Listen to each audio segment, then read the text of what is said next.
Welcome to Fast Effect Double Speed Magic the Gathering. Here we have Lucas on Bant versus Boucher Noir on Burn. I got to feel like Euro is going to be a defining card in this matchup. Will Burn be able to win before he comes online? To be able to find a way to win if they do start seeing some life gain on the other side of the board. Force of Will stops this Monastery Swift Spear, the first turn play for Burn. Really want a first turn creature. Eidolon of the Great Revels eats a sword, so it kind of does its job. Which the Plowshares very versatile in this matchup, as it can, of course, eliminate any type of threat, but also quite useful gaining life in corner cases. For example, your opponent moves all in on a Fire Blast and you Swords to Plowshares your own Euro or something. Certainly done that many times throughout Magic history. Goblin Guide. And like a resilient draw here for Burn. See just how resilient. Lava Spike goes up top. Just 11 life left to work with. Each one of those fetch lands, while very useful in managing the colors of Magic at one point of life, this particular matchup can be consequential. Normally it doesn't matter virtually at all, but in Burn, they are literally playing a bunch of bolts, every card representing 3 or more damage for the most part. And there's an Endurance, a possible blocker. And he does in fact block. Chain Lightning finishes the job, and now a Chain Lightning upstairs. And boy, I am not going to lie, I do not like that line. I think you leave that Endurance in play. Let me know how you would have played it. I'd much rather have Lucas at just 4 life within range of a Fire Blast or potential Price of Progress if he plays another non-basic land.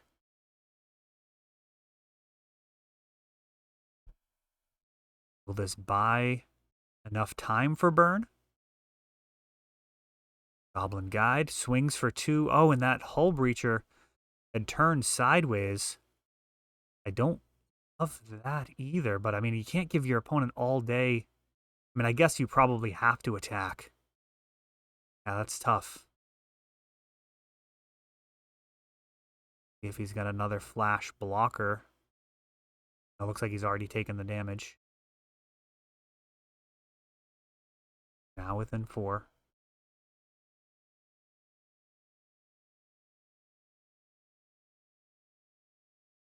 Prismatic Ending gets rid of the Goblin Guide. Staying the course.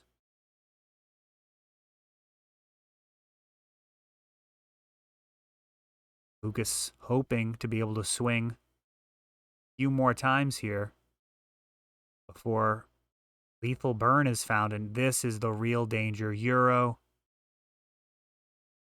This is turning the corner. Gaining 3 life, going away. He'll be able to come back the next turn and gain even more life. Eidolon of the Great Revels. Not ideal. Can't force the issue. And Euro escapes. Representing a serious clock and life gain. Devastating Magic card. Opting not to put in a land. Non-basics at this point, most likely just the liability for Price of Progress. Lava Spike up top, down to 5. Playing another mountain, just mountain after mountain. Not where you want to be. Really flooded out. Eidolon getting ready to trade. Down to just 2.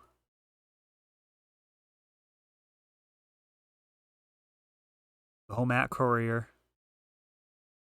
He sends, he gets swords. Leave just 1 card left in hand. It's a Price in Progress.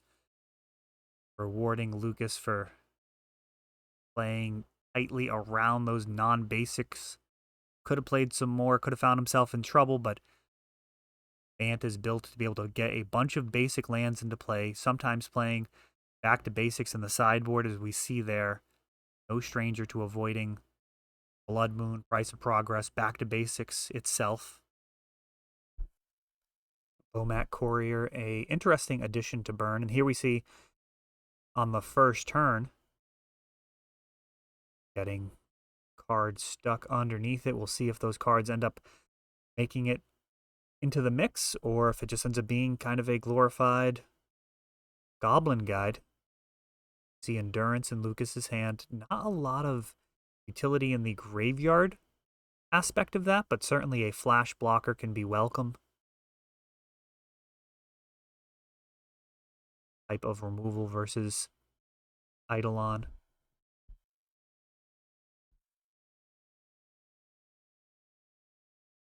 Basic lands.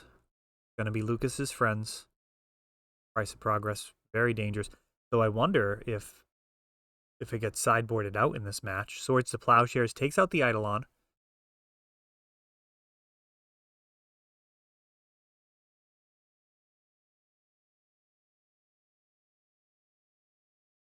Can't quite tell the glare. It looks like it's a Savannah. Might be. And a Ponder.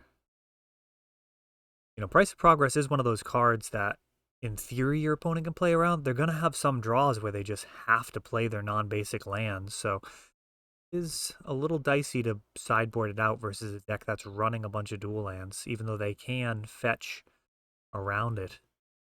Bomat Courier building up some interesting cards here. Chain Lightning up top. Leaving one.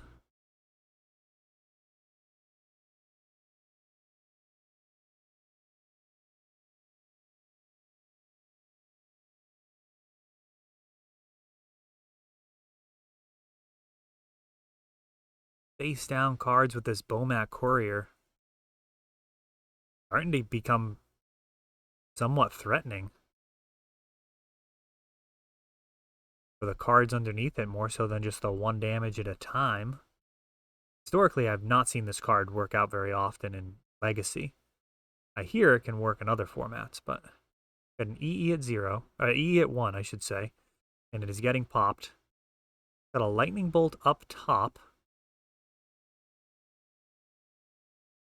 Those cards are still exiled face down. Just 7 damage left to go. Oh, and passing the turn. That is a crucial turn. End step, Lightning Bolt. Down to 4. Another Lightning Bolt. A Brainstorm in response.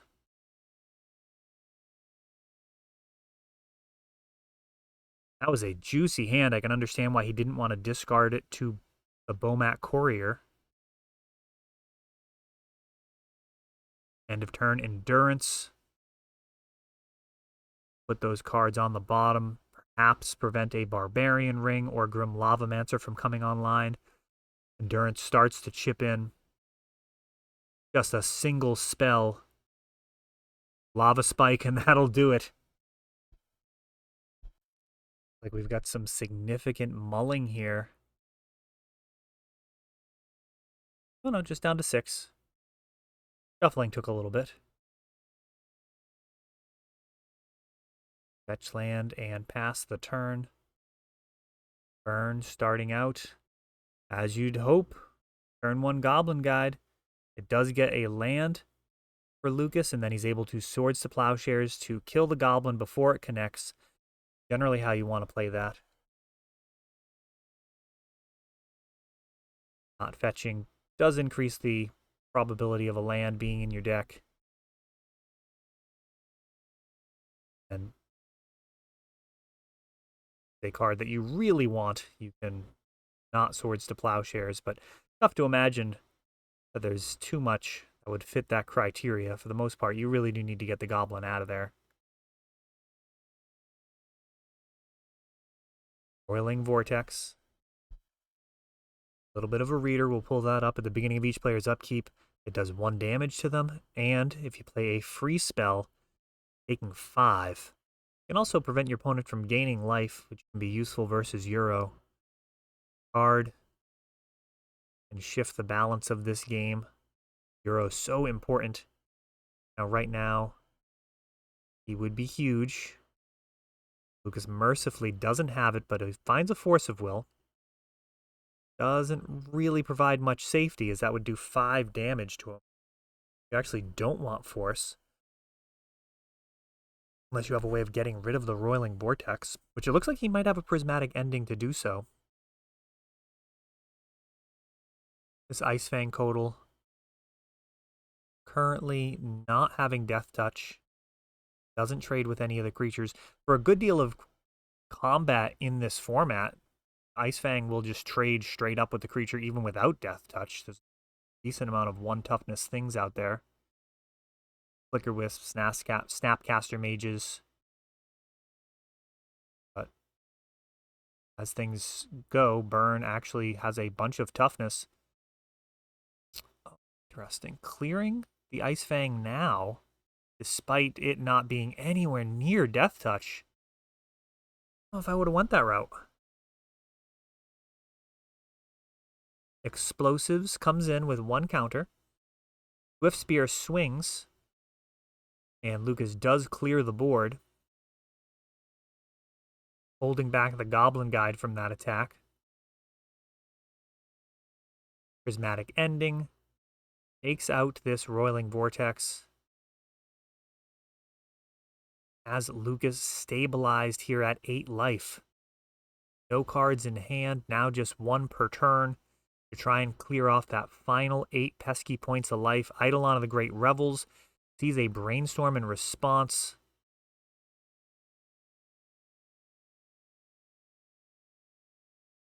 And that finds a Swords to Plowshares doing its job. Now down to just 5.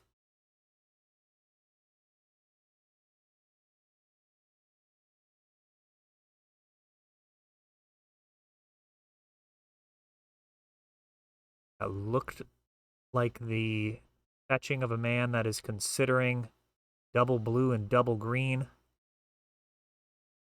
Got the double green for endurance.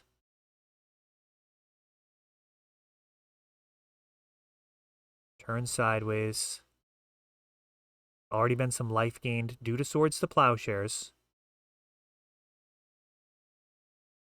Hull Breacher flashes in during the end step. And now we've got a bit of a clock. The race is certainly on here. Lucas has more than enough counterplay to close this thing out. Just going to be 2 more swings. The Lava Spike. Ice Fang flashes in response. Draws a card. Force a negation. Gonna stop this Lava Spike. Lightning Bolt to the face.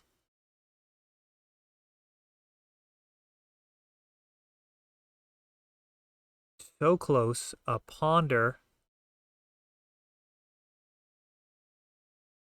9 life. Burn will get 1 more draw. Lucas digging, hoping to find a counterspell. He finds one. So he can stop most spells here. Keeps back the Ice Fang. I agree with that. There's the Bone Crusher Giant. It gets Force of Willed. And Lucas stops the bleeding at just 1 life to win a tight match versus Burn.